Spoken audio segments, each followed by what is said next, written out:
Buenos días. Sí, desean esperar unos minutos a la clase compañero o empezamos al menos con la presentación un poco también dando como base cuál es el ordenamiento actual, sobre todo en materia de procedimiento administrativo. Recuerdo que los dos últimos años ha sido susceptible de varios cambios a lo largo de, digamos, modificaciones vía de decretos legislativos. Tuvo el año 2017 que pretendió agrupar estas modificaciones, un decreto legislativo posterior cambió un poco las cosas. El Ministerio de Justicia hubo una clara preocupación porque, digamos, no se había seguido con el orden adecuado de los artículos, y es por eso que se saca el tubo el año 2019, que posteriormente también tuvo una fe de ratas. Entonces, digamos, surgir una serie de modificaciones en el tiempo respecto a la norma general del procedimiento administrativo, ¿sí?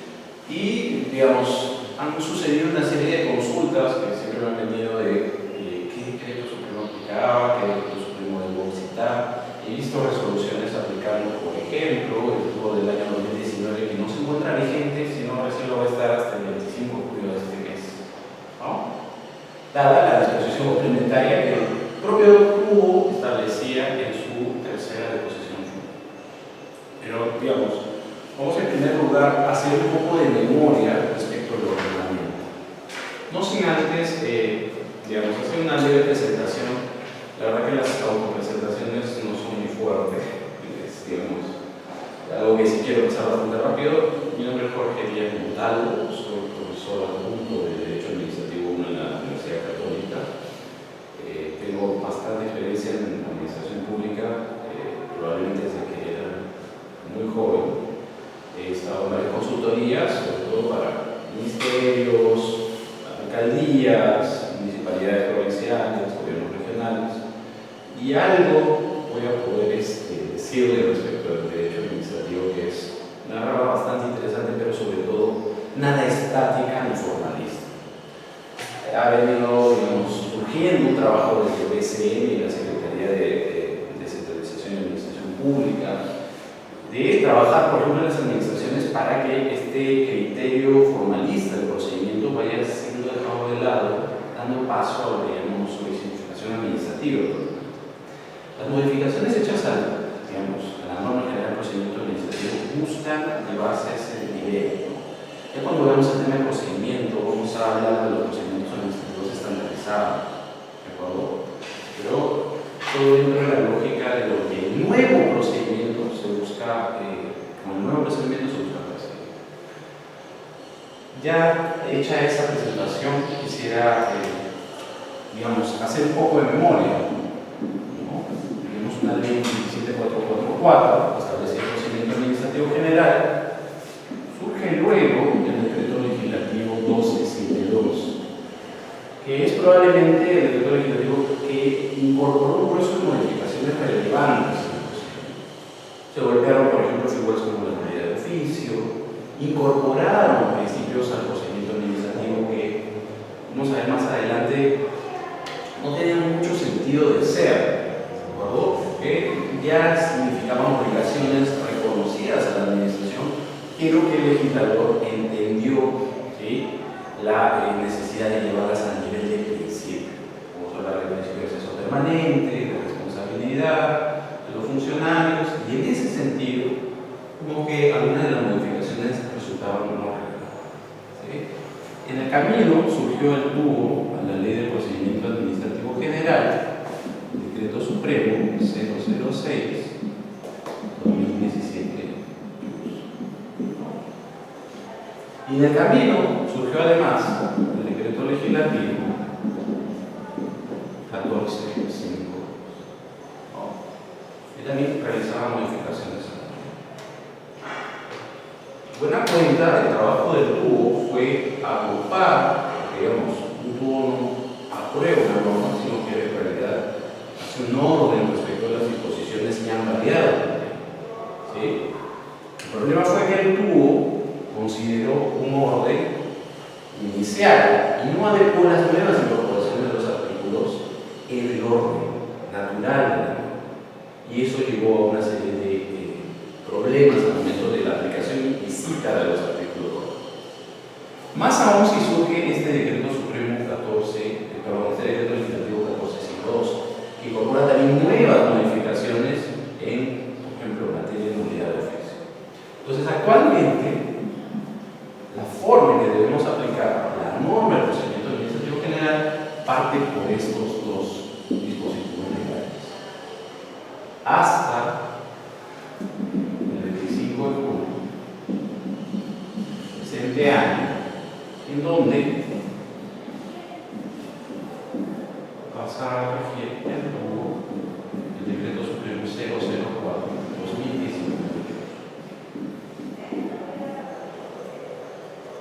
Este decreto supremo incorpora cada una de las modificaciones ya realizadas. Le ha pretendido dar, ¿sí?, un orden a las modificaciones, dado que, por ejemplo, se incorporó un capítulo referido al tema de supervisión y fiscalización, como un nuevo capítulo previo al procedimiento administrativo sancionador. Y en ese sentido, esta norma será la vigente, claro, más la fe de ratas posterior que le sacaron, ¿no?, respecto al procedimiento administrativo. ¿De acuerdo? Naturalmente, dentro de las sesiones se estableció un orden respecto a los conceptos relevantes del procedimiento administrativo y de derecho administrativo en general. Entiendo que en la sesión anterior pudieron ver un poco de estructura del Estado y, digamos, el acto administrativo de forma introductoria como una principal manifestación del procedimiento administrativo y como norma y el resultado de eficacia de este procedimiento. Lo relevante a tomar en cuenta en este tipo de conceptos es que las manifestaciones de la administración no son cosa menor. O sea, a nivel de pregrado, posgrado o diplomados de esta naturaleza, muchos de los alumnos consideran de que estudiar acto administrativo es algo sumamente básico, o manifestaciones de la administración. Vamos a ver en esta sesión, a través de distintos casos, de que eso no es del todo cierto. Si no hay una diferencia clara dentro de las manifestaciones de la administración pública, tales como actos materiales, actos de administración interna, reglamentos o propios actos administrativos, vamos a tener serios problemas al momento de, por ejemplo, cuestionar un acto administrativo, ejecutarlo, cuestionarlo a través de los recursos impugnativos que la norma establece. Entonces, sí quisiera pedirles que pudieran, digamos, salir un poco de esta ya mentalidad sofisticada del derecho, respecto al derecho administrativo, ¿sí?, y podamos tomar en cuenta con cierta humildad el hecho de revisar cada una de las manifestaciones de la administración, porque en sus diferencias, ¿sí?, radica una clara esencia de poder determinar adecuadamente cómo proceder respecto a una manifestación o de otra. En la práctica administrativa eso no es sumamente sencillo. Tenemos procedimientos administrativos generales de naturaleza sumamente compleja y técnica que nos llevan, por ejemplo, a determinar o a llamar a informes como actos administrativos de trámite, cuando no correspondería. O actos administrativos de trámite son considerados meras opiniones sin notificarse al administrado, y eso nos va a generar una serie de problemas al momento de hablar de procedimiento regular como elemento de validación de acto administrativo. ¿De acuerdo? Entonces, en ese sentido, ¿sí?, si quisiera ver con, digamos, detenernos un poco de explicar de qué forma existen y qué características tienen cada una de las manifestaciones propias.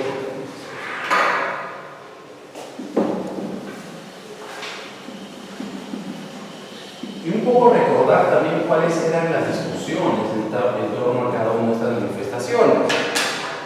Porque, por ejemplo, hasta hace unos años había una posición doctrinaria de un lado y de otro que decía que, por ejemplo, actos de administración interna, llamados así, que generaban un efecto en un funcionario público, tenían esta naturaleza.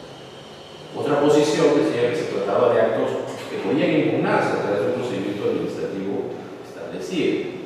Ya con la implementación de un sistema de recursos humanos, como el caso de Servir, se zanjó el asunto y se estableció un procedimiento que los aleja de la concepción de actos de administración interna. Pero el debate estuvo, toda vez que no quedaba sumamente claro cuál es la naturaleza naturaleza propia de cada una de las manifestaciones. El mayor ejercicio de una administración pública en el marco normativo es a través de la primera manifestación que llamamos reglamento.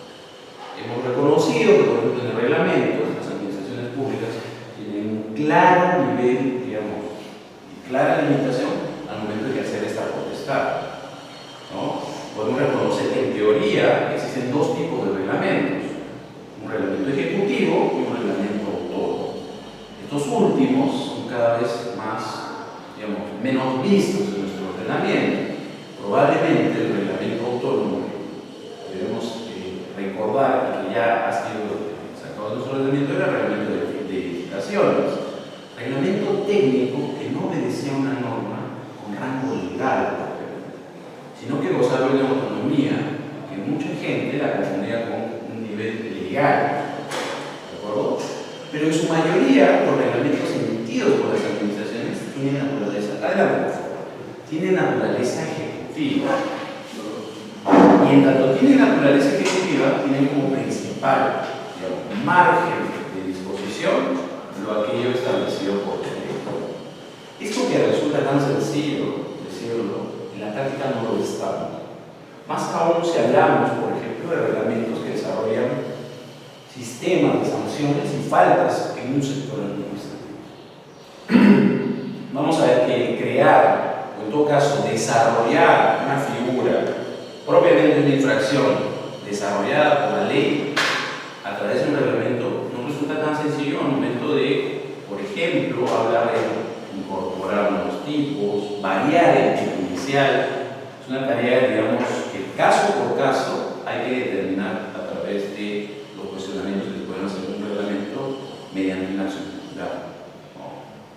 Entonces, el grueso de manifestaciones normativas de las administraciones públicas descansa en los reglamentos. ¿Qué naturaleza tienen los reglamentos? ¿Sí?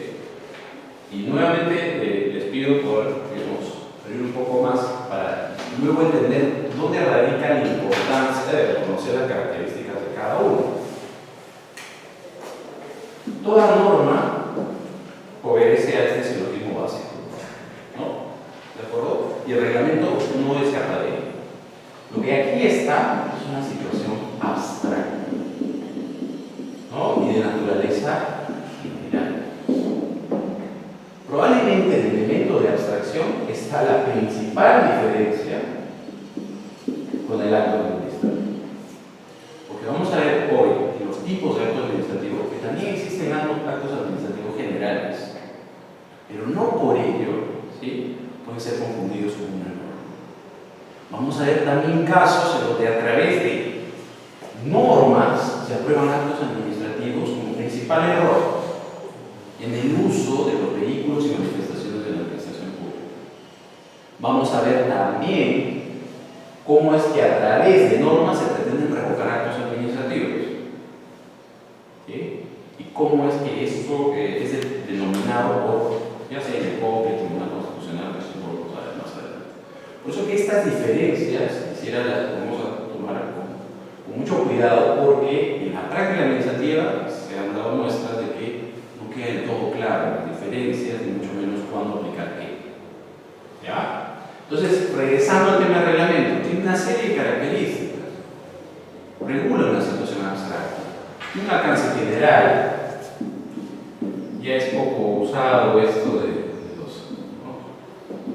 los latinanos, pero digamos, podemos llamarlo air-rounded, ¿no? Aplicable a todos. ¿Sí? La forma en que es incorporada a nuestro ordenamiento es a través de un dispositivo de naturaleza normativa y es modificado, ¿sí?, y dejado sin efecto en nuestro ordenamiento a través de ¿qué? De otra norma de igual o superior jerarquía, ¿no? ¿Qué otros elementos tiene el reglamento a considerar? Bueno, los límites que la propia norma ha establecido a la potestad administrativa de reglamentar. Alcance de la ley, no ir más allá de la ley, ejercer una potestad preestablecida normativamente. No todas las administraciones públicas tienen la potestad reglamentaria. Naturalmente debe existir una norma detrás que habilite y establezca esa competencia. Tenemos un siguiente grupo de manifestaciones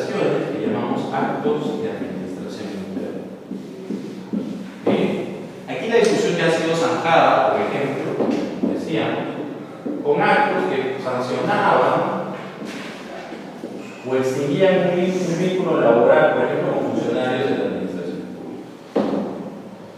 En ese sentido, el sistema de CRI ya establece un procedimiento, ¿no? Sobre todo para funcionarios de la administración. ¿Qué naturaleza tiene este tipo de manifestaciones? Y aquí está la principal diferencia con los actos administrativos. Una naturaleza interna, ¿no? Cuando los actos administrativos son más bien declaraciones externas, siempre dirigidas de forma abstracta, concreta, a un externo, que vamos a llamar administrado. ¿Qué otro efecto deben tener los actos de administración interna? Por ejemplo, y la principal función que tiene, es ordenar y garantizar el adecuado funcionamiento y existencia de cualquier entidad pública, ¿no?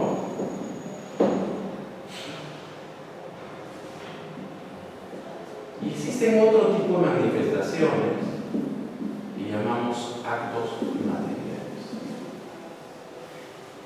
Los actos materiales pueden ser de dos tipos, ¿no?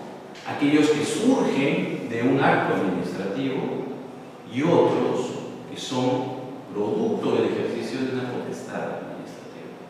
Los actos materiales son cuestionables, ¿sí?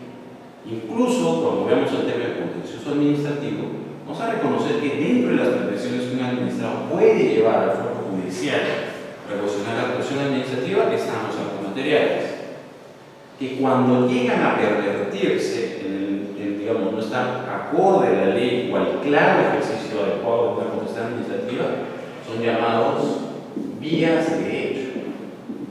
Y es así como se cuestionan en el contencioso administrativo. Entonces, regresando a los tipos de actos materiales, tenemos aquellos que surgen de un acto administrativo. ¿Cuál podría ser un claro ejemplo? Tenemos un procedimiento administrativo seguido por una municipalidad, con una consultora, ¿sí? Y producto de este procedimiento se emite un acto administrativo que ordena la demolición de una estructura construida por esta. El ejercicio o el acto propio de la demolición viene a ser el acto material. Ese acto material surge de un acto administrativo previo que ordena esa demolición.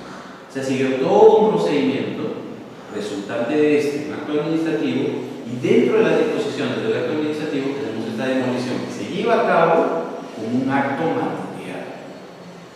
Diferente de un decomiso, que por ejemplo podría ser una municipalidad ejerciendo una potestad, digamos, ordenadora en su jurisdicción. En ese sentido, la acción de decomiso tiene que ser un acto material, pero no producto de un procedimiento, sino del ejercicio propio de una potestad administrativa. Sí. Se refiere al acto administrativo, a la resolución en sí, ¿no? De acuerdo. Vamos a ponernos en el primer caso, ¿sí? Teníamos actos materiales. Y en el primer caso decimos que el acto material surge del acto administrativo, ¿cierto? Aquí sí se ha seguido un procedimiento administrativo, ¿sí? Como decíamos en el ejemplo, la municipalidad encuentra que la constructora tiene un edificio pues, de 5 pisos, pero el ancho es de 1,5 metros, ¿no? Entonces, aquí claramente hay la inobservancia de ciertos criterios de orden técnico. En ese sentido, inicia el procedimiento. Resultante del procedimiento hay una resolución en donde la municipalidad concluye y le dice a la consultora que esa estructura debe ser demolida. Se ejecuta el acto administrativo. Porque como vamos a ver más adelante, una de las características de los actos administrativos es ejecutarse por cuenta propia de la administración gracias a la autotutela ejecutiva. Entonces se ejecuta la resolución, la estructura es demolida, ya vamos a ver de qué formas puede hacer cumplir esa decisión de la administración, y este acto de demolición viene a ser un acto material. Pero este acto material ha surgido de un acto administrativo y de un procedimiento diferente de cuando una administración ejerce una potestad que le ha dado además competencia Y en ese sentido, realiza un acto material en la realidad como un decomiso. Dábamos ese ejemplo. ¿Qué son entonces los actos materiales?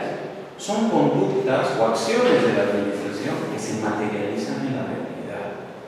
Son actos reales. Aquí no hablamos de una resolución. Aquí no hablamos, tengo la potestad, tengo la competencia. Aquí hablamos más de acción. ¿Sí? La administración acciona lo que decidió en un acto administrativo o acciona la potestad que se le ha dado a través de la ley. Naturalmente, si hay un decomiso, la administración ejerce fuerza sobre, digamos, aquel individuo al que le está realizando el decomiso, le pega. Eso ya se transforma en algo que llamamos vía de hecho. Porque todo acto material, si bien es conjunto de administración, salud, debe obedecer a ciertos límites. Por ejemplo, el principio de legalidad.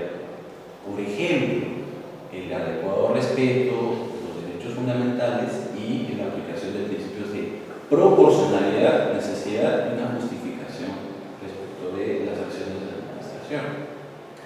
Entonces, este tipo de actos son conductas que se materializan en la realidad y que pueden provenir de dos fuentes diferentes: un ejercicio nada más de la potestad o iniciar un procedimiento administrativo previo que le permita a la administración tener la decisión definitiva y ejecutar. ¿Sí? ¿Hay alguna pregunta? Referido a la demolición, ¿no? Sí. Culmina con bueno, será la resolución. Exactamente. Y culmina con la ejecución. Vamos a ver hoy, por ejemplo, cuando veamos ejecutoriedad de los actos administrativos. No, yo un poco para diferenciar, ¿no? Pero durante el proceso que ha habido, informes técnicos, han habido documentos que se han dado, ha habido actos. ¿Cómo se le denomina a esos? Habría que ver si, digamos, el procedimiento tiene estructurado una serie de etapas. Una etapa de información técnica, concluye con un informe técnico, ¿no es cierto? Un informe de naturaleza técnica dado por el área de gerencia de desarrollo urbano, ¿cierto? Concluye esa etapa del procedimiento, pasa a una de análisis legal, no necesariamente técnico puro, sino legal. Y luego la administración emite la resolución correspondiente. ¿Cómo se llamaría este informe técnico? Habría que ver cuál es la relevancia que el informe tiene en el procedimiento. Porque si es sumamente relevante para determinar la decisión, este informe técnico es probablemente un acto administrativo de trámite. ¿Sí? Si genera un nivel de convicción en la administración para la decisión final, probablemente estamos hablando de un acto administrativo de trámite. Y en tanto acto administrativo, este informe técnico es notificado al administrado. Debe ser notificado al administrado. Pero a lo largo de la práctica administrativa, hay casos muy curiosos. Por ejemplo, hay un caso en el Consejo Nacional de Minería muy sonado llamado Dragón Rojo, en donde informes técnicos de esta naturaleza no fueron notificados al administrado y tenían clara incidencia en la decisión final. En ese sentido, viola el derecho a la defensa, ¿no? Desde luego hay una, digamos, vulneración del debido procedimiento, pero sobre todo hay un desconocimiento propio de la administración de que aquello que llamas informe, pero que genera un claro efecto en el administrado y en la decisión final, no puede llamarse solamente informe. Estamos hablando de un acto administrativo y de trámite, además, ¿no? Entonces, en esa distinción resulta relevante tomar en cuenta cada uno de estos elementos. ¿Sí? ¿Eso sería causar inmunidad? Por supuesto. Lo primero que se podría golpear aquí es que, por ejemplo, hay una vulneración del principio de debido procedimiento. Porque como administrado debí tomar conocimiento de este informe. Más aún si, digamos, cerrar una etapa del procedimiento, vamos a ver que dentro de la lógica de los actos administrativos de trámite, el cuestionamiento de un acto administrativo de trámite depende de su efecto. Depende del efecto para poder cuestionarlo o al final con el acto administrativo definitivo o en el momento en que éste se emite, por el efecto que causa, ya sea en el procedimiento o en la defensa del administrador. ¿Ya? Pero regresando un poco a los actos administrativos materiales, vamos a ahondar más en la ejecutoriedad, vamos a ahondar más en los elementos, digamos, del procedimiento y de la validez de los actos administrativos. Pero regresando al tema de actos materiales, hay una, digamos, un origen, ya sea por un acto administrativo o por el ejercicio de una potestad. Lo que les pido con esta diferenciación es que, sobre todo en nuestro país, si algo se llama reglamento, no necesariamente es así, en el marco del procedimiento administrativo. Si algo lo llaman acto administrativo, habría que ver qué naturaleza tiene. Porque puede ser definitivo un procedimiento, y lo estás considerando como el trámite, cuando es considerado definitivo, por el nivel de decisión o de opinión que este informe técnico tiene respecto a la decisión final. Voy a compartir con ustedes, y le agradecería, no sé si alguno de ustedes pudiera tener la cortesía de regalarme una hoja para que pueda poner su correo y alcanzarle, por ejemplo, los casos a los que estoy haciendo referencia. Si alguno de ustedes también quiere leer un poco más sobre estas distinciones, también puedo compartir bibliografía sobre eso. O tiene consultas, ¿sí?, sobre cursos o, digamos, alguna de naturaleza administrativa. Claro, si me ponen la consulta de profesor, en mi trabajo, de hecho, los voy a ayudar, pero sí quiero darles elementos, digamos, generales, casos, para que ustedes puedan ver y advertir de lo que estamos hablando aquí. ¿Sí? Así que, por favor, si alguno de ustedes pudiera prestarme una hojita, en todo caso, para que puedan poner sus correos y hacerles llegar allí. Y bueno, sí, yo creo que tengo una aquí, a ver. ¿Tienen?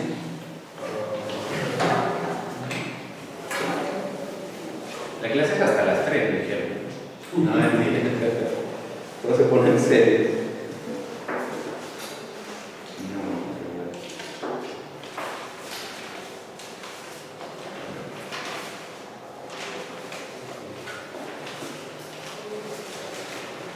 ¿Nadie tiene? Sí, por favor. Gracias. Y de igual forma podemos encontrar que en ciertos procedimientos algo se llama informe, pero en realidad es un acto administrativo de trámite, como se cerró una etapa del procedimiento, o el informe es de tal naturaleza que aquel órgano resolutor del procedimiento lo hace suyo. Y en ningún momento te notificaron ese informe del marco procedimiento, pero me dio mucho para la decisión final. Hoy, con las modificaciones, la remisión o un informe en la motivación de la decisión final implica que la administración debe notificarte ese informe con la decisión también, para que puedas ver los alcances y argumentos que se usó desde la administración para tener la decisión. Eso lo vamos a repasar. Entonces veíamos que cada una de las manifestaciones tiene una serie de características. Y la regla de oro aquí es que la incidencia de una manifestación sobre otra debe ser hecha con una de la misma naturaleza. ¿Qué quiere decir eso? Que si vas a cuestionar un acto administrativo como administración y vas a incidir sobre él, la única fórmula que tienes es hacerlo a través de otro acto administrativo. ¿No? Si quieres incidir sobre un reglamento, de igual forma.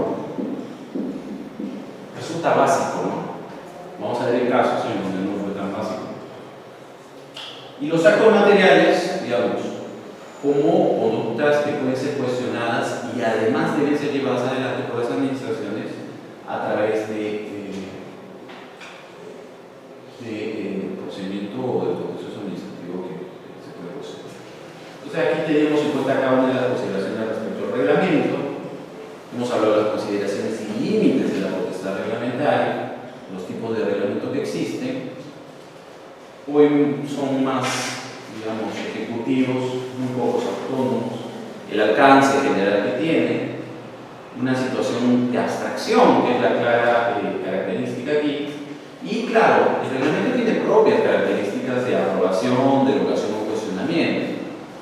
Tenemos, digamos, cuando hablamos de derecho administrativo, lo que está implícito detrás es un concepto fundamental: poder. Poder. Y hemos visto a lo largo de la tradición de que cualquiera que ejerza el poder está, digamos, tentado a abusar de él. Siempre. Es lo natural. Entonces nuestro ordenamiento establece una serie de pesos y contrapesos respecto del poder que ejerce la administración. Y la administración ejerce poder al emitir un reglamento. ¿Cuál es el contrapeso? La acción popular como garantía constitucional para funcionar. ¿Tiene poder para emitir un acto administrativo? También. ¿Cuál es el contrapeso? Contrapesos son estos. Vemos que el ordenamiento establece una serie de salidas, formas de cuestionamiento para que el poder no sea detentado por la administración de forma infinita. Hablábamos también de actos de administración interna y, como les decía, la finalidad marca este tipo de manifestaciones, ¿no? Ordenar, permitir que la administración se desempeñe con toda regularidad, sin ningún problema. El efecto es siempre interno, interinstitucional, para la administración. No tiene un efecto externo nunca. Siempre es para ordenarse a sí mismo. Y el contenido está marcado por disposiciones de estructura administrativa, de organización de recursos humanos, que es propio de la administración. Los actos materiales, como decíamos, son comportamientos de concreción. Si hablas de una potestad administrativa, hablas de un acto administrativo, hablas en teoría de un papel, ¿no? Una norma que te dice cuál es tu potestad, una norma o en todo caso una resolución que dice qué debe hacer el administrado. El acto material es la acción que la administración lleva adelante para ejecutar ese tipo de decisión o esa norma. De acuerdo a su origen decíamos potestad o acto administrativo. Y el hecho que sean acorde a nuestro ordenamiento determinará si son actos materiales propiamente o vías de hecho cuestionables.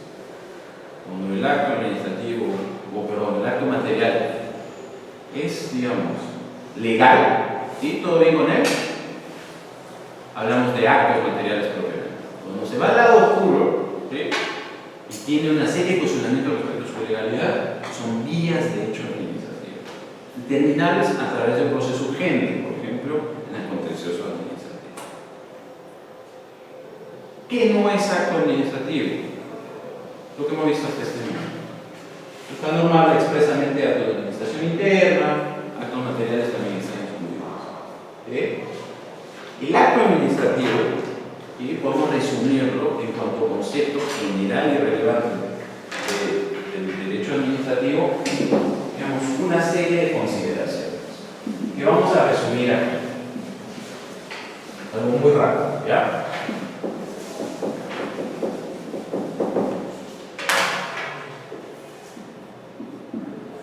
Una cosa es el concepto, otro muy diferente son los elementos de validez,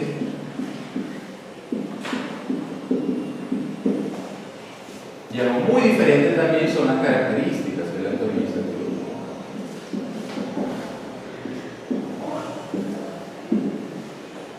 Y aquí vamos a hablar de dos elementos más. Una cosa es validez y otra cosa muy diferente es eficacia, ¿no? ¿Y cuáles son las reglas en cada uno de estos escenarios? El concepto, ustedes ya lo conocen, son 5 elementos importantes. Declaración de voluntad. Claro, hay escenarios en donde la administración no declara nada y tenemos un remedio inmediato, que son los silencios, que hoy como figura han retornado a la norma general. Antes resultaba mucho más sencillo hablar de silencio. Ibas a la norma general de la ley del silencio administrativo positivo y negativo y ahí hallabas cada una de las disposiciones. Hoy la figura de silencio ha retornado al tubo, en todo caso a la ley de procedimiento administrativo general, en los artículos en donde siempre estaba. Nuevamente, antes era mucho más sencillo hablar de silencio porque la norma te resumía. Pero digamos, por lo general, el acto administrativo está marcado por una declaración de voluntad. La administración te dice, oye, sí tienes razón, en un contencioso administrativo, perdón, un administrativo sancionador, tienes razón. O en un trilateral, A tiene razón, B no tiene razón. Siempre es una declaración hecha por una entidad. Y mucho ojo con este concepto. De acuerdo al título preliminar de la norma general, las entidades no solamente tienen a ser el Congreso, el Poder Legislativo, las municipalidades, sino que también puede ser ¿quién? Un privado. El numeral 8, ¿sí? El artículo que nos define qué es entidad pública o qué se puede entender como autoridad administrativa o entidad administrativa, también incluye a ciertos privados que ejercen, ¿sí? O digamos a las cuales se les ha delegado cierta competencia administrativa, cámaras de comercio en algunos casos. Pero además le da esa naturaleza a aquellos privados que realizan o prestan un servicio público. Telefónica, Claro, Sedapal, ¿sí? Todos ellos calzan dentro de la entidad, pero dentro de ciertos supuestos, ya sea la prestación de un servicio público o la delegación de una competencia administrativa. No nos olvidemos de que ciertos privados tienen esta calidad en ciertos escenarios, ¿sí? Y fungen en muchos otros de primera instancia administrativa, decidiendo qué, por ejemplo, el procedimiento de reclamo.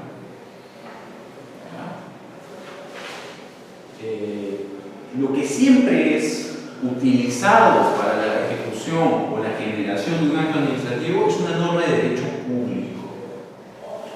Hay mucha discusión de que hoy en día el derecho público ha huido, que se ha dado espacio, por ejemplo, a un escenario híbrido en donde se aplican normas de derecho privado con derecho público para generar, por ejemplo, iniciativas público-privadas, con los contratos administrativos cada vez están marcados por elementos privados, de acuerdo. Pero en el acto administrativo, el core normativo es público y no puede ser de otra naturaleza, porque las entidades están ejerciendo una potestad administrativa para generar. Es importante también tomar en cuenta esto. ¿Cuál es el efecto que el acto administrativo tiene?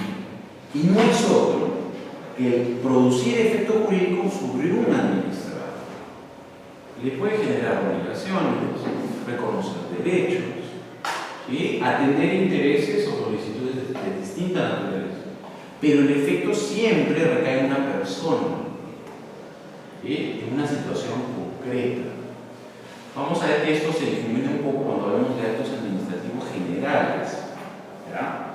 Donde es una pluralidad de administrados, pero siempre estamos hablando de una situación concreta. Y un elemento diferenciador es que el acto administrativo se dirige hacia una persona en particular. No tiene el efecto de gaunas que reconocemos en el reglamento. Bueno, esto ustedes ya lo han visto, la declaración de voluntad. La entidad, por favor, recordar la definición y la amplitud respecto a los escenarios de sujetos privados, ¿sí? Las normas de derecho público, como marco, el alcance exterior, el comprometer derechos, generar obligaciones, incidir en intereses. Y vamos a ver cuáles son las características del acto administrativo, como es que la ejecutividad es algo central. ¿Ya? El efecto siempre es concreto, ausencia de indeterminación y abstracción, como en el caso de la norma. ¿Sí? Las normas se aplican a cualquier, escenario que esté dentro del supuesto derecho y la consecuencia. El acto administrativo no, se vincula directamente al administrado, a lo que está pidiendo o a lo que se discute en el marco del procedimiento. Esto no es del todo cierto en ciertos escenarios y más adelante vamos a ver cuáles. Entonces hay claras diferencias en cada una de las manifestaciones. Por ejemplo, para desarrollar un poco el tema del reglamento y acto administrativo, decimos el reglamento tiene eficacia desde un momento claro su publicación. El acto administrativo desde la notificación, salvo que genere un beneficio en el administrador, entonces será desde el inicio. Mutabilidad, una regla marcada en el acto administrativo debe mantenerse estable. Sin embargo, en el reglamento las modificaciones pueden ser dadas en cualquier momento. Hablábamos, por ejemplo, del grueso de normas, ¿no? Que a lo largo del tiempo puede ser susceptible de modificaciones, de erratas en cada una de estas decisiones. La irretroactividad en el caso de los reglamentos es posible, ¿no? Bajo la regla constitucional que reconocemos, y en el caso de los actos administrativos sí hay la posibilidad de retroactividad. Y hoy vamos a ver uno de los casos más marcados de control jurisdiccional, hemos hablado de reforma, inderogabilidad singular de los reglamentos, el sentido que los reglamentos tienen también está marcado por una regla de no singularidad. Y para reconocer cuáles son los elementos de validez tenemos estos cinco, ¿no? La competencia, claramente marcada el hecho de que una administración pública debe tener predeterminada, ¿sí?, la potestad para ejercer esa función que la norma le da y a partir de ello iniciar un procedimiento y emitir un acto administrativo en tal o cual sentido. El objeto contenido, y aquí, digamos, hay que separar este elemento de validez en dos niveles: un nivel legal y un nivel de posibilidad real. Uno de los casos que siempre comento en cuanto a objeto contenido es, hace unos 4 o 5 años se dio la posibilidad, a través de un acto administrativo, de que una empresa explotara petróleo en el Huascarán. ¿Cómo sucedió eso? La verdad que todo se atribuye a nuestro sistema de catastro nacional, que no se encuentra interconectado y que puede dar la posibilidad de que ciertos parques naturales protegidos, ¿sí?, no sean tomados en cuenta en la cuadrícula y ¡pum!, surge una licencia, algún tipo de acto administrativo que le permite a un administrado realizar una actividad en una zona en donde el objeto claramente es legalmente imposible, porque tenemos un sistema de protección de áreas naturales, pero además físicamente imposible. ¿Sí?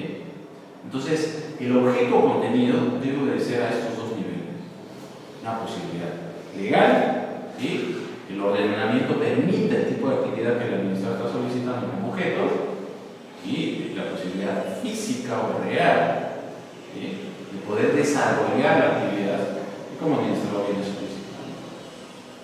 Finalidad pública.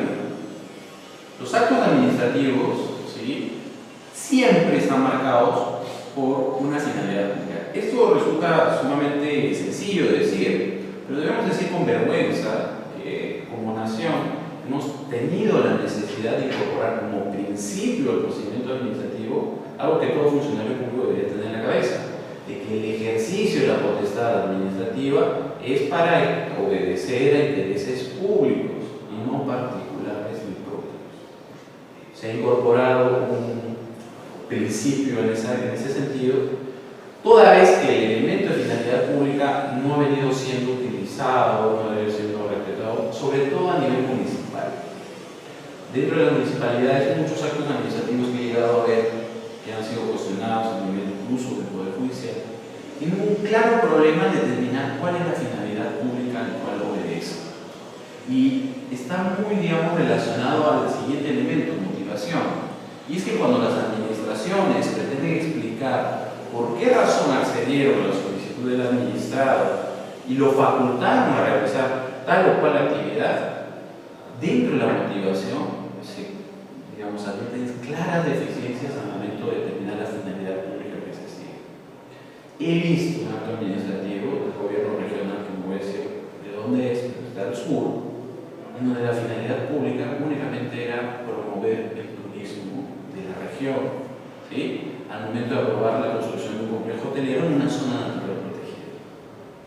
Entonces, donde claramente podemos decir que, por un lado, la motivación obedecía una fórmula general, pero además no había un claro examen de que si el objeto era legalmente posible y aprovechable por parte del administrado. Naturalmente, en este acto administrativo tampoco podemos encontrar un tema de finalidad pública claramente marcado.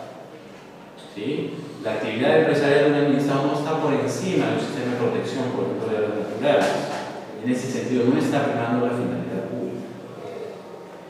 Viendo ahora el otro elemento, motivación, voy a compartir con ustedes una sentencia del Tribunal Constitucional en donde nos desarrolla cada una de las motivaciones que pueden ser admitidas como como vicios no trascendentes o claramente cuestionables en tanto no explican adecuadamente cuál ha sido el razonamiento técnico-legal que la administración siguió en cierto caso para dar o denegar el acto administrativo solicitado.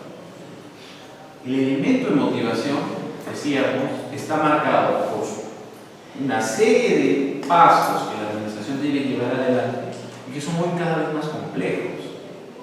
Los actos administrativos de hoy ya no son únicamente aquellos que hablan de darte una licencia, que hagas un bar o una heladería, sino más bien hoy estamos hablando de actos administrativos marcados por un claro elemento técnico. Algunos de ustedes están enterados de que la tarifa de agua va a subir, ¿no? O ya subió, o subirá. ¿Y qué es la tarifa? Es un acto administrativo. ¿Qué contenido tiene el acto administrativo tarifa? Un contenido brutalmente técnico, brutalmente económico. Dentro de los estándares tradicionales, en donde se está midiendo el acto administrativo, desde su motivación, procedimiento regular, finalidad pública, un juez está en capacidades de analizar, de examinar judicialmente este acto administrativo tarifa. ¿Tiene todo el respaldo técnico económico para hacerlo? Probablemente no. Y es que los actos administrativos hoy son cada vez más sofisticados en cuanto al tema técnico y económico, que es algo que vamos a comentar un poquito más adelante. Y otro elemento de validez relevante es el procedimiento regular. Alguien me diría, bueno, ¿cómo es posible que las administraciones puedan tener un problema de procedimiento regular si es tan sencillo como verlo en el tubo? O ver en la propia estructura o organigrama de la entidad, ¿no? Y ver cómo se mueve el procedimiento en cuanto a la competencia de cada órgano. Bueno, no es tan sencillo en algún procedimiento, ¿no? Y sobre todo en estadios en donde tenemos entidades públicas o órganos en su interior en donde hay una clara disputa o conflicto de competencia. No sabemos quién hace qué. Y en ese sentido el procedimiento regular puede caerse, ¿no? Hoy los procedimientos son también cada vez más complejos. Dar, por ejemplo, a un administrado la posibilidad de poner una papelera al borde de un río nos hará pensar en un procedimiento realmente complejo, en donde naturalmente no va a participar una sola entidad, sino al menos 4 o 5. Y cada una irá estableciendo una serie de decisiones en el marco del procedimiento y hay que estar atentos en qué nos estamos moviendo. Si es realmente un informe, si es realmente un acto administrativo definitivo del trámite, y en ese sentido garantizar que el administrador tenga todas las vías para que lo proporcione ello. Pero sobre todo para que el elemento procedimiento regular no se nos caiga. Bueno, decíamos competencia. Mucho ojo que en administrativo hay una sentencia del Tribunal Constitucional, en el momento en que resolvió un caso llamado el caso de Hoja de Coca, en donde nos dice que para leer las normas en derecho administrativo no utilizas únicamente un criterio que el señala. ¿Qué es esto? Un criterio únicamente de jerarquía de normas. No solamente es este principio el que debe regir la aplicación, por ejemplo, de la competencia o del principio de legalidad en cuanto a las normas que la administración usa. Debe también existir un principio de competencia. Si nos quedamos únicamente en un principio de jerarquía, una municipalidad provincial o un gobierno regional podría autorizar que, digamos, se realicen actividades de contrabando, permitiendo eso a partir de un derecho fundamental al trabajo por parte, por ejemplo, en la zona sur, el gobierno regional de Tacna, se permita a ciertos empresarios realizar actividades de contrabando. Si lo leemos desde un marco de jerarquía. Porque este tipo de entidades administrativas pueden emitir normas con rango legal, ¿no? ¿Qué normas pueden emitir los gobiernos regionales y municipales con rango legal? Con rango de ley, las ordenanzas. Y y a través de las ordenanzas y del ejercicio de su propia jurisdicción y autonomía, podrían establecer normas con rango de ley, un rango tan igual al que genera el Poder Ejecutivo Central, y establecer disposiciones que van incluso contra esas propias normas. Entonces, la lectura que debemos hacer de las normas de derecho administrativo no es solamente de jerarquía, sino también enmarcado en un tema de competencia, de fidelidad normativa, que lo que nos dice es que toda entidad que está por debajo del gobierno central debe ejercer su autonomía y emitir sus normas, pero acorde a los planes y lineamientos que el gobierno central establece tal o cual materia. Y en ese sentido, esta sentencia que voy a compartir con ustedes es sumamente relevante. Decíamos también que hay un elemento de objeto-contenido. Hablábamos de la posibilidad en sus dos niveles, en el tema de la licitud, en el tema de la posibilidad física. Es importante que las administraciones, al momento que hablan de un objeto, lo hagan de forma precisa, ¿no? Ya vamos a ver que tienen una serie de herramientas para poder corregir ello. Ahora, es claro que el contenido de una decisión administrativa no puede ir contra dos elementos que resultan sumamente fuertes: derechos fundamentales o la existencia o preexistencia de un mandato judicial firme. Las administraciones no pueden ir contra decisiones judiciales que tienen firmeza al momento de establecer, por ejemplo, un acto administrativo en cuanto a su contenido. Finalidad pública, hemos dicho que, por ejemplo, cuando hablamos de administración pública, la regla relevante es que toda administración debe actuar ejerciendo un principio de legalidad. Diferente de la regla que rigen los privados, ¿no? Los privados pueden hacer todo aquello que la ley no prohíbe, ¿no? Y exonerarse de hacer aquello que la norma proscribe, ¿no? Tú puedes hacer todo lo que la ley te permite, ¿no? O no prohíbe la ley. En el caso de las administraciones, estas únicamente actúan en el marco de lo que la ley les permite hacer. Incluso cuando estás en un procedimiento administrativo, como la emisión de una licencia de conducir, y hay la posibilidad de que el funcionario público ejerza un margen de discrecionalidad, o sea, decida él. Incluso en ese escenario, la discrecionalidad que se le ha permitido a este funcionario está preestablecida por una ley. O sea, al momento en que este funcionario que te concede la licencia de conducir discrecionalmente determina si estás apto o no apto para conducir un vehículo, esa discrecionalidad está establecida en una ley. Porque la discrecionalidad debe ser habilitada previamente por una norma para la administración. Si no, estamos hablando de arbitrariedad. Decíamos que en la motivación hay elementos que sí funcionan, como razones legales que explican la decisión, y otros escenarios en donde dependerá pues del tipo de vicio que se genera con la motivación para ver si estamos ante un vicio trascendente o intrascendente. Hay sí una serie de manifestaciones de la administración que no requieren motivación. Hay ciertas decisiones de mero trámite. Elevar, por ejemplo, un recurso de apelación a nuestro superior es una decisión de mero trámite. No debería motivarse, únicamente ejercerse en el marco de la norma. Estimaciones de procedencia, accesos, por ejemplo, de solicitud de la información. La motivación no es relevante cuando te la conceden. Cuando te la niegan, sí. La administración deberá explicar por qué razones no accedes a la información solicitada. Y en el caso de actos administrativos es que donde, claro, hay una pluralidad de administrados y la motivación es igual, se utiliza una sola motivación dirigida a cada uno de ellos, ¿no? Hablábamos del procedimiento regular. El procedimiento regular son aquellas actuaciones esenciales en el marco del procedimiento. Claro, hay que traer en colación los principios, por ejemplo, de informalismo, de celeridad y de eficacia del procedimiento administrativo general. Porque hablar de procedimiento regular no quiere decir de hablar de un ritual, ¿no? En donde si no se cumplen con cada uno de estos elementos formales, no podemos avanzar en el procedimiento. No.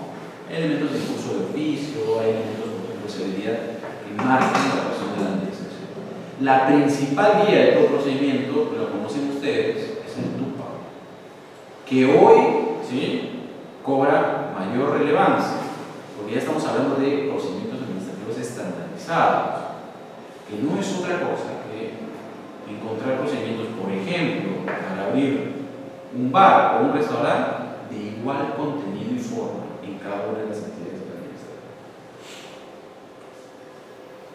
¿Qué características tienen los actos administrativos? Y aquí sí es importante tomar en cuenta cada una de ellas.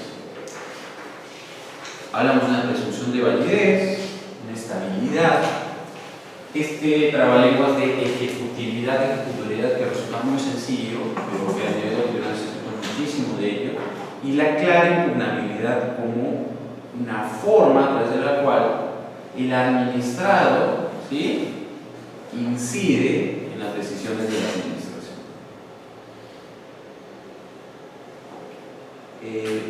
Perdón, ¿a qué hora es el break? Me dijeron que el break a las 11, ¿no? Ya estamos todavía. Ok. Entonces hemos hablado de un concepto, de los elementos de validez que importarán después cuando hablemos de los tipos de nulidades, ¿no?, que pueden ser pedidas ya sea por el administrado, a través de los recursos, o, digamos, las razones que la administración utiliza para usar esta fórmula llamada nulidad de oficio. Los elementos de validez y su ausencia constituyen una de las causas, dentro de otras tres que tanto administrado como administración pública pueden utilizar. ¿Pero qué características marcan todo acto administrativo? De presunción de validez hay muchísimo en la doctrina y todo se resume en este diagrama. ¿Ya?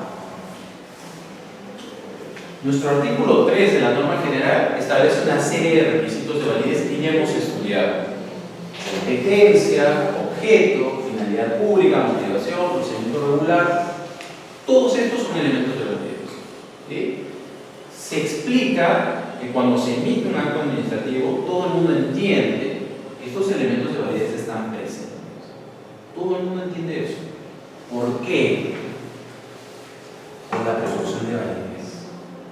El artículo 9 nos dice que todo acto administrativo se presume válido hasta que existan dos tipos de decisiones que digan lo contrario: una decisión administrativa y una decisión judicial. Eso quiere decir que si te notifican un acto administrativo en donde tú, digamos, abiertamente te das cuenta de que está ausente un elemento de validez, eso es irrelevante, porque ese acto administrativo se presumirá válido hasta que logres una decisión administrativa o judicial que así lo diga.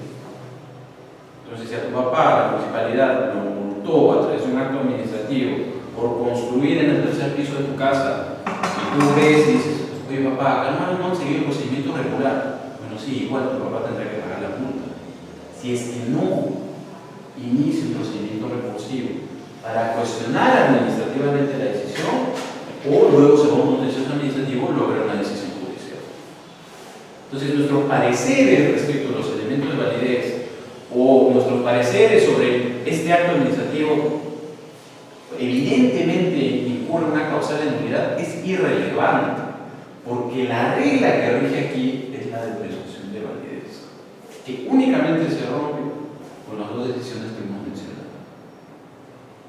¿De qué más habla el principio o la presunción de validez y la estabilidad del acto administrativo? De que a pesar de que el acto administrativo puede incurrir en ciertos vicios, hay algunos que no son lo suficientemente graves como para que el acto administrativo se caiga. Y en ese sentido, el artículo 14 de la ley nos dice qué actos, digamos, son no trascendentales.